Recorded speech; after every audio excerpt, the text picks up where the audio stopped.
This is Henry Frederick of Headline Surfer, and I'm here today with Jason Davis, the County Chair-elect of Volusia County. Welcome. Thank you. This here, of course, is our home here in New Smyrna Beach, and Lovely home. Lovely. nice of you to stop in. And Well, that's one thing I do. I get out there and I see the public, I meet people, still shake hands. You know, everybody says, "You're not campaigning anymore." I said, "No, I don't. I'm not campaigning, but it's, I got to talk to my bosses every once in a while." So I talk to everybody. They're the boss. well, as we wrap up Wednesday, we're heading into Wednesday evening. It's Thanksgiving weekend.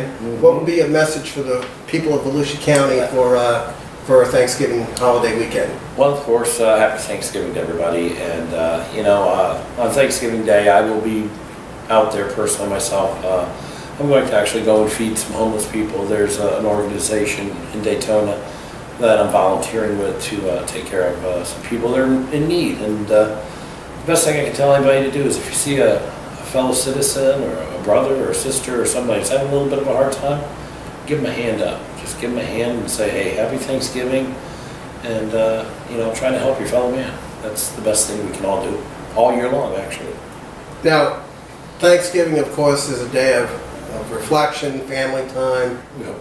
With Volusia County, family is very important. What about, like you said, those that don't have a family? I mean, everybody has connected to somebody somewhere. Well, you there have are to, yeah. families. You There have are family. individuals that don't have a warm meal and a nice place to live. So I guess that's a day when Yeah, that's we reach out and try to yeah, help. that's what I'm out there doing. Thanksgiving is like I said, I'm going to reach out. I'm helping out people. But yeah, it's it's better to give somebody a hand up than a handout. Right. And I've always been, there to try to help people up. Of course, I'm a veteran, we did that, but I've worked with several organizations, have for years, to try to give a hand up, and I really believe deep down in my little heart that it's human nature to help your fellow man, and really, like I said a minute ago, we need to do it every day, not just on Thanksgiving, not just on Christmas, but every day. The holidays, especially Thanksgiving and Christmas, some families are really struggling financially. Right. They're worried about keeping the electric on, paying the mortgage or the rent. What hope can you offer to people? You just got elected resoundingly. You were elected county chair for the coming 4 years. What would be your message on Thanksgiving for the people that are really struggling right now? Just sit back and just take a breath for a minute. It will get better. We've got a lot of plans, not only me, but my fellow council members elect, and we've got a lot of plans, a lot of ideas, which will do what we can do to try and just bring the cost of living down. See if we can get the cost of living down, then people can actually survive a little bit better. So that is one of our major goals this year. There are a lot of taxing districts in Volusia County. Yes, there are. I was talking to outgoing retiring county councilwoman Joey Alexander, and we started looking at it. There's like 23, 24 taxing districts in this county. Yeah, because you count the 16 cities plus Oh, okay. the schools, Yeah. the mosquito control, Mosquito, the Port Authority, all the that three stuff. hospital authorities. Yeah, the 3 hospital authorities. Yeah. It adds up, you figure 16, 19, 20, 20, that's 21, 22 right there. On top of that, you have the ECHO and the Volusia Forever grant monies that are coming in through taxes. It's not a taxing district per se, but still. It's paid you're out of paying- general funds. You're still paying taxes for those. How many more of these programs can we have? Well, Before, it seems like that they built enough cultural centers. How many more do you need? yeah. And a lot of them are not even self-sustaining. They require ongoing county funding. I think to the tune of $700 to $1 million a year. Yeah, very possible. You've got land acquisitions, I guess. There's a need to buy more beachfront property for parking. How do you even begin to decide? It's got to be an enormous task for you coming in the office to. It is, but we have these great little workshops that we do every 2 weeks, and we go through budget items, and we pick the biggest budgets, and we say, all right, we got to do something with this, and we got to do something with this one, and we start working through all the budgets. Of course, like I said, I'm a big zero-based budget guy, so when I get to see the budget, I'm going to start off with zero. And of course, we have all the the amounts that everybody needs to pay for payroll and tires and truck maintenance and all that good stuff. I'm just gonna sit there and add it up and say, okay, there's where you need. Well, what You know, about the and- things like the personnel services, like the union contracts? I mean, these are things that you can't just say, all right, we'll just slice those off. No, you can't, I no, mean, no, no. I would think that there's gonna be We a have, lot of adjustments that are gonna have yeah, to be there's made. some adjustments that are gonna come up, but that's at a different date. And we have meetings with union reps and such like this, and that, we won't know until we get to that point. Because it all depends what they want, all depends what we're able to do, and we'll have to work it out, and everybody's gonna have to come in and shake hands and work with each other. Well, let's take a look for a second at, let's do a recap looking at the election itself. Okay. You were in the race, a three-person race in the Three-person primary, and you finished second in the primary, and Ted Doran, the attorney, the power attorney, he finished third out of the running, spent a couple $100,000. I think he told me it was $180,000 or somewhere in It's there. pretty close to It's a good chunk of 200,000. Most of it was his own money. And then, of course, you went in a runoff with Carl Persis, the councilman from District from 4. District 4, Ormond Beach area, who had to resign because there was a problem with the drop program and what he was And going I honestly believe that hurt him. Yeah, I mean, well, it's a big chunk of money, Yeah, a well, couple $100,000. well, it's like this, you know, see, it was kind of like, you know, he said, well, I have to do that so I can get my money for my drop program. I think that actually hurt him more than just sticking it out, finishing his term. See, and because I believe a lot of people looked at me and they said, well, if he's quitting now just for money, why is he in this thing for? But he wouldn't have been able to run for the office this time. Oh, yeah, yeah. He would have had 6 months. Well, what would have happened is he would not have gotten his retirement Ah. until the end of his service, until his end of term. So if he would not have dropped, if he would not have resigned, let's say he did win, he would not have been able to get $279,000 for 4 years. Is that what it was? 279. Plus his regular pension. That is, yeah, that's from the school board. Right, but he also has a monthly pension on top of that. I suppose. Separate I from the don't drop. know. Yeah, that's how it works. I don't The drop is a certain amount of Oh, money yeah, put yeah, aside. and then it That's gets. in addition to the regular monthly pension. Yeah, So that's a good chunk of change. it was a chunk of money, but like I said, I think that politically hurt him. And what, the salary for the county chair is just under 50,000. I Yeah, think. 49. So I guess if the voters are looking at, hey, look, the guy's he's got 270-something thousand plus who knows how many, couple thousand, 3,000 in the monthly pension, Yeah. plus a Plus what he- $50,000 salary, that's kind think, of, it's yeah. hard to relate to someone. Yeah, I understand that, but I think the honest, the true answer was that, you know, I heard it time and time again that, yeah, people just, they said, I can't relate to him.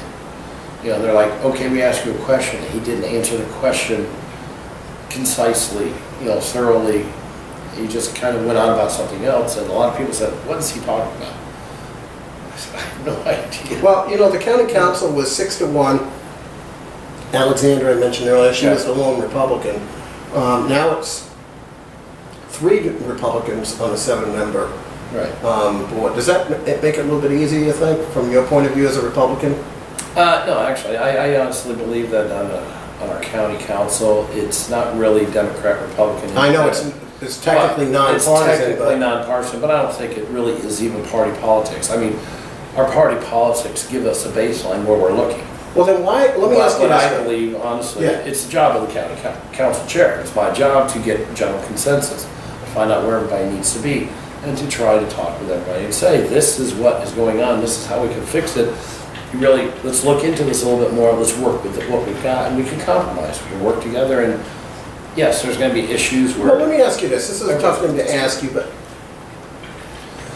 if it was a Democratic majority and it was the image of the perception of tax and spend, and there's certainly a lot more that could be cut, anyone that says that you can't. Yeah, yeah. You know, you've seen the numbers. Oh, yes. There's a lot there that could be trimmed. I have a copy of the budget, it's Yeah. about that thing. If it were a true austere budget, you'd have funding for essential services like police and fire, and that would be it. Yeah. You wouldn't have all kinds of other things that are discretionary. And I think that discretionary payments and discretionary purchases is what actually hurt our budget. This is what's gotten us into this situation. And of course, there's a couple of big ticket items out there that we're going to have to address in the very near future, like January, February, March. Okay, we got empty chairs here. You know, and this is the other problem with the budget and the government is you may have an empty chair, but the director or your little group organization is still getting the money to put somebody in that chair. Right, instead of it being eliminated. So when they say we cut 500 jobs, yeah, they took a lot of empty chairs that weren't being used, so they quit putting those on the budget. A lot of people were. But they still gave more money to other people in well, raises. No, there were no raises. This year there was. Very, very small. Yeah. But over the past 4 years, there hasn't been really anything. You know, they waited till somebody was getting 6 months out to retirement and saying, hey, we'll go ahead and let you retire. Give it a little while to get you out the door. You know, just to get you going so that they can reduce some of the spending. And that was some good issues and that was some good things, you know. We got a lot more to go. I mean, we do.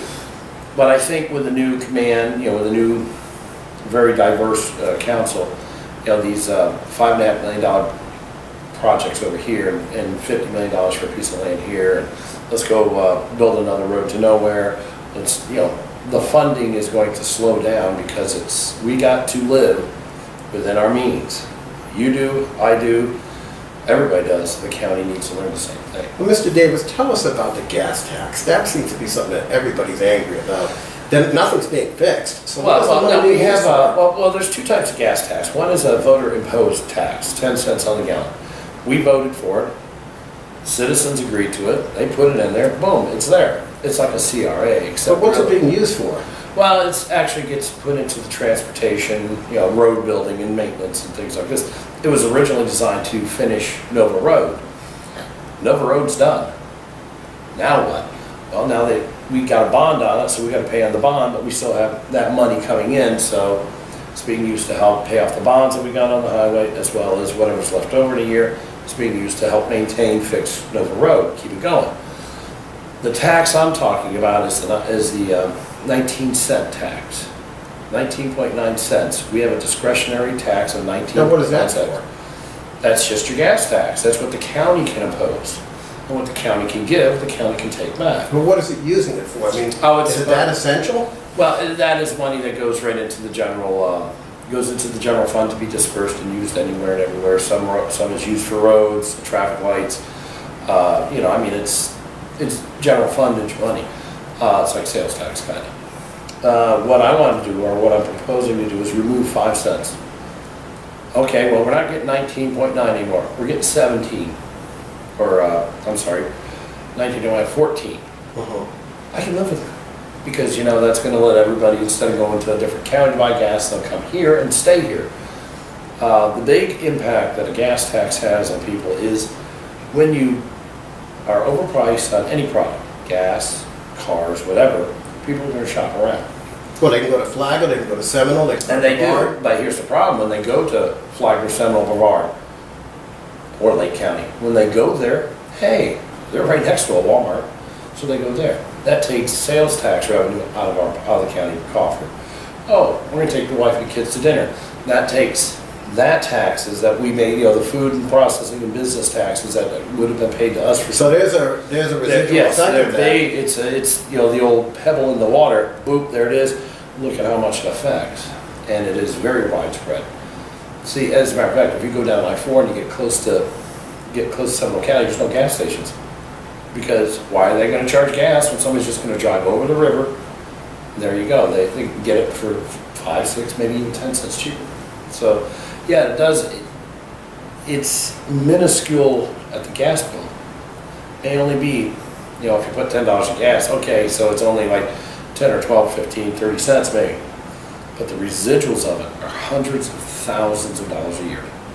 And that's part of our plan, to bring some of the revenue back, because the revenue comes back. Hey, we gotta have to expand, we gotta hire more people, Well, yes, and that also builds. Would it actually make sense if you lowered it enough, you might get cars coming in here from I other know that places? concept, that's it. And then they would be doing shopping and taking their families to Exactly, eat that's and where we're going. getting toys for the kids and that kind of thing? That's right, that's exactly where we're going. So what I was getting to earlier is we're rounding out of November and we're heading into December, and you know, we talked earlier when you let me know about the fact that you were working with the governor's office and about an early appointment because of the open chairs position, Mr. Bruno losing, or running for the other position against Dorothy Euclid. Now we have, on a state level, you have to resign to run. It's a law in Florida. So that's why that chair's empty. of course, we just discussed while the other chair is empty. Right now, the people of Volusia County don't have proper representation. So Persis' seat is empty, but Doug Daniels, who ran for it and won, he can't go on until January 2nd No. unless appointed earlier. Right, him and I, Right. because of the 2 empty seats. Now, there is a provision in the county charter that does say that if there are empty seats, and I believe it's in section 300, that if there are empty seats, the governor may appoint early appointment for these individuals, and it's in our county Now, charter. would you in essence be the county chair at I that would point? be the county chair from that point. Okay, so you would have to wait till January No. 2nd or whenever it Would is not that have to wait till you're January swearing in. Now, originally it was supposed to be somewhere between December 1st and December 6th. Right, and Is that still on target? yes, somewhere in there. More than likely it'll be December 6th for the first council meeting of that month. And we'll do the swearing in at first, and then I walk behind the dais and I take the hammer and off we go.